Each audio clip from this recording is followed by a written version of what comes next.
right, we're going to go to Atlanta, Georgia with Christine. Hey, Christine, how are you? I'm doing well. Thank you. Yeah, what's going on? Thank you so much for everything that you guys do. You've been a blessing to me this past year since I've been listening to the podcast. Awesome. Thanks for saying that. What's going on? Yeah.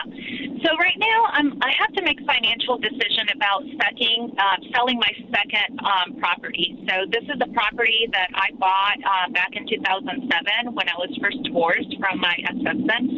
And I have been renting it for the past 5 years, but it's being rented to my sister.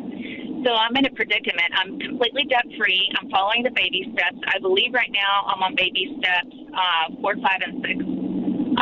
Except for this debt that I still have on the second home. Yeah. So what was your reasoning for selling the second home, you said? I don't want to sell it.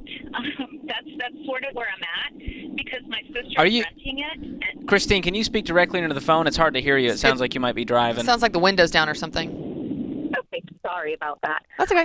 There we go. So, all right. There's Wonderful. Christine. So basically what's happening is that the second home is being rented to my sister, and my sister's not right now in a financial capacity to be able to really afford a home, and she has, kids that are living there as well.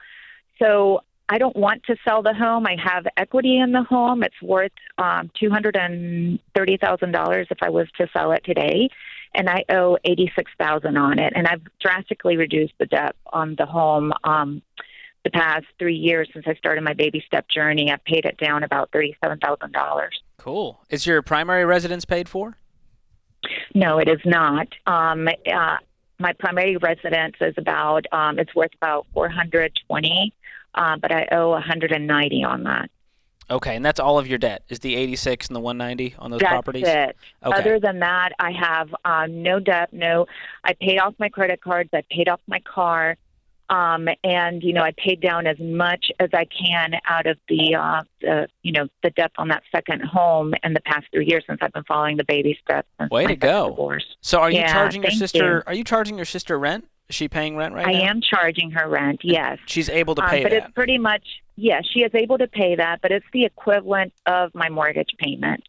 It doesn't pay for the HOA dues, so that's something that I have to go ahead and pay on my own for. You're losing money on this right now is what you're saying. I'm losing money, but it's not a significant amount. But then again, I'm trying to follow the baby steps, and I'm trying to make a decision about what to do and whether I should continue to eat up this cost or not.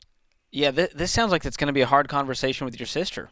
And go, hey, I want this. I want to be a blessing for you, and I want to be able to provide this. But here's my financial situation, and I'm losing money right now as I rent this thing to you. Well, and I think the other thing is it doesn't have to feel like this extreme, Christine, like you're kicking your sister out on the street. You could give her a 3-month, 6-month heads up. And it sounds like if you're really charging her rent, market rate rent, and she can pay rent, then she can pay rent somewhere else if the right thing for you to do is to sell your house. You can do it in a way that is honoring to her, that gives her plenty of heads up, that this is not the only place that she can live. And if you give her a good transition time, then I think it will not feel so abrupt to you or her. But if this is the right thing to do for you, then like George said, I think this is just a hard conversation you have to have. Yeah. You think she'd be open to that conversation and saying, hey, I want to help you through this 3-month, 6-month transition period, help you find another place that's affordable that you can make rent on. Would she be open to that?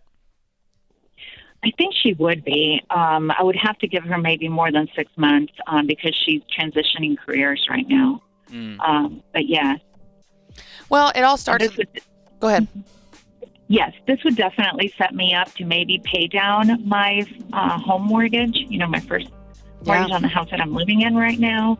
Yeah. And be able to start investing and putting more into my 401k because right now I can only afford 8%. Yeah, you're going to get there. I think it just starts with a conversation. It may go better than you think, and it may actually even be easier than you think. And she may transition faster than you think. Starts with just having a conversation, but I know you can do it. Thanks for calling, Christine.